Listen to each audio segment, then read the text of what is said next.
ములుగు జిల్లా జాకారం గ్రామ సమీపంలోని కాటన్ ఇండస్ట్రీలో అగ్ని ప్రమాదం జరిగింది. మంటల్లో భారీగా పత్తి అగ్నికి ఆహుదైంది. ఇక దీంతో సమాచారం అందుకున్న ఫైర్ సిబ్బంది ఘటనా స్థలానికి చేరుకొని మంటలను అదుపు చేస్తున్నారు. అయితే ప్రమాదానికి గల కారణాలు ఇంకా తెలియరాలేదు. దీనిపై పోలీసులు ఆరా తీస్తున్నారు.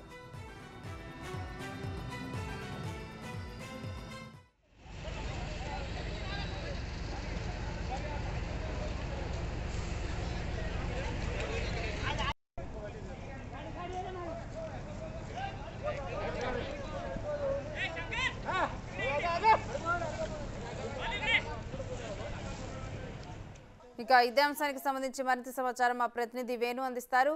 వేణు, అసలు ఈ అగ్ని ప్రమాదానికి గల కారణాలు ఏమని తెలుస్తున్నాయి?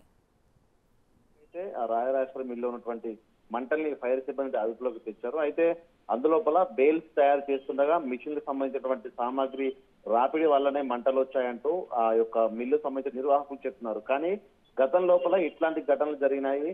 దానికి ఇన్సూరెన్స్ ఉండడం వల్ల ఇన్సూరెన్స్ క్లెయిమ్ కోసమే కావాలనే ఆ ఓనర్సే దాన్ని అంటుపెట్టడం, అగ్నిప్రమాదం జరిగిందంటూ చిత్రీకరించి ఇన్సూరెన్స్ కోట్ల రూపాయల ఇన్సూరెన్స్ క్లెయిమ్ చేసుకున్నట్టు ఒక వాదనలు కూడా ఉన్నాయి. సో దీంతో ప్రస్తుతానికైతే పోలీసులు ఘటనా స్థలానికి చేరుకున్నారు. దానికి సంబంధించి ప్రమాదం ఎట్లా సంభవించింది, ప్రికాషన్స్ తీసుకున్నారా లేదా, అక్కడ ఫైర్ సేఫ్టీ సంబంధించినటువంటి ఎటువంటి పరికరాలు ఉన్నాయి, ఎందుకు ఇంత పారిస్తాయి ప్రమాదం, దానిపై కూడా ప్రస్తుతం ప్రాథమికంగా విచారణ జరుపుతున్న పరిస్థితి. అయితే ఈ రాయరాజేశ్వర మిల్ అనేది ములుగు టౌన్ కు సంబంధించినటువంటి ఒక బీఆర్ఎస్ కు సంబంధించిన నేత మిల్లుగా కూడా చెప్తున్నారు. సో కావాలనే ఇటువంటి అగ్ని ప్రమాదాన్ని సృష్టించి దాన్ని ప్రమాదంగా చూపెట్టే ప్రయత్నం చేస్తున్నారంటూ కూడా కొంత వర్షం వినిపిస్తున్నప్పటికీ కూడా పూర్తి స్థాయి విచారణ చేసిన తర్వాత ప్రమాదం నిజంగా యాక్సిడెంటల్ గా జరిగిందా లేకపోతే దీంట్లో ఇన్సూరెన్స్ కోసం ఏదైనా డ్రామా ఆడుతున్న దానిపై కూడా క్లారిటీ ఇస్తామంటూ పోలీసులు చెప్తున్నారు. వేణుశ్రీ.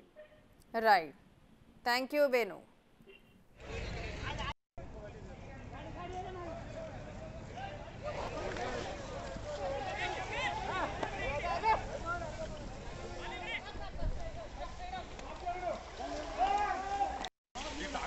పోసిందని సెట్ అయింది.